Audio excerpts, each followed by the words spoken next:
Good morning, everybody. Welcome to Tip Tuesday. I am Nicki Thiessen, and today I have a few different things I want to talk about, but I typically talk pretty fast, so hopefully it won't be too long and take up much of your time. But wanted to talk to you. Number one, I've heard a lot of people talk about renting because they don't think that they are ready to buy, and that definitely can be correct. Sometimes people aren't ready to buy, but I think more times than not, people think that they can't buy something because of their financial situation. And actually, when you do the numbers, it works out better to look at buying something than renting something. Now, here at Sage Door, we help people buy houses, and we also place people in rental properties. So what we like to do is kind of understand your situation, see where you are in life, see what's going on, see what your financial situation is, and try to help you make the best decision that you can make for yourself. We understand that housing is the number one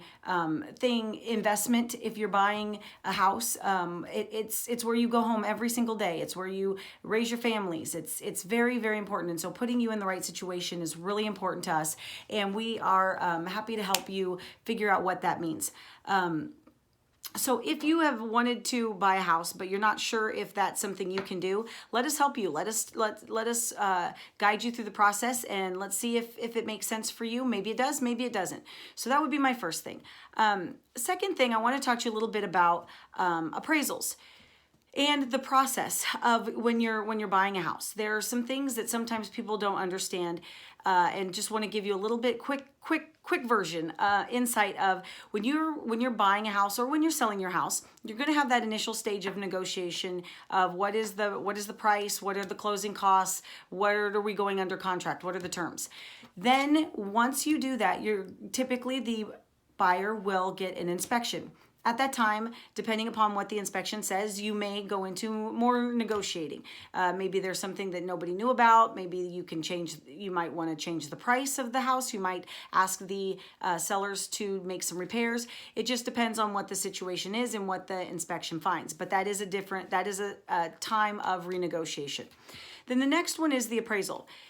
For your loan. To get a loan, the bank is going to want to get an appraisal done to find out what is the value of your house. Now, I've been an appraiser most of my life. That's kind of where I got started. Well, I got started in lending and then became an appraiser and did that for most of my career. It's tricky. The appraising piece of the whole thing is tricky. It is it's something that each realtor, each side needs to make sense of the price you're putting the house at. I have seen several times, even over this past weekend, where houses are listed just at a random price. And it's going to be a problem. It's going to be a struggle because it's not fair to the buyers. It's not fair to the sellers.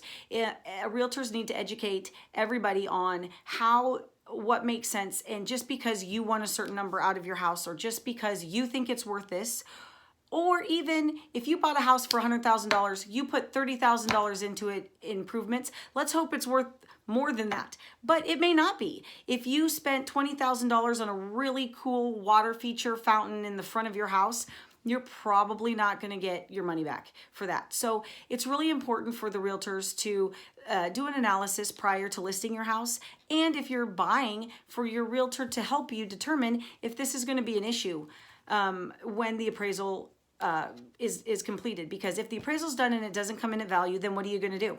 The seller either has to lower the price, or the buyer has to bring cash and ultimately pay more than what the market value is for the house. And who really wants to do that? Not too many people, I wouldn't think. So that is then another piece of where you have to figure things out and make sure that that makes sense.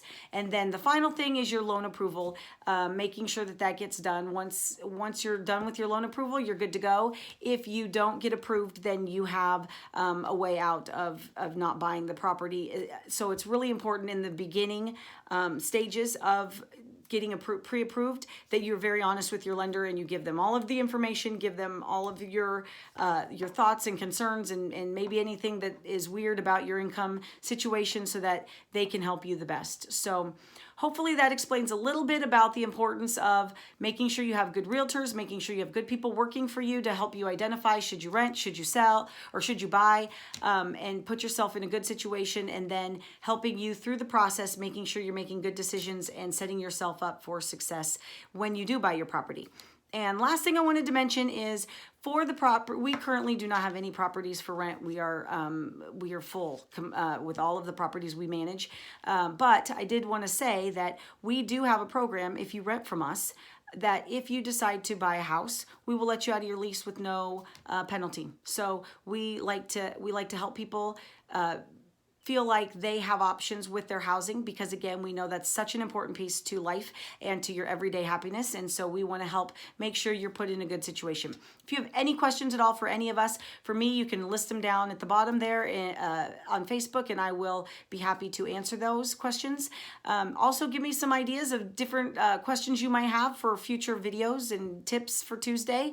And also, just call the office if you have any questions, and if there's any way that we can help you at all figure out what your housing needs are and what makes sense for you. Hope you have a great week, and talk to you soon. Thanks. Bye.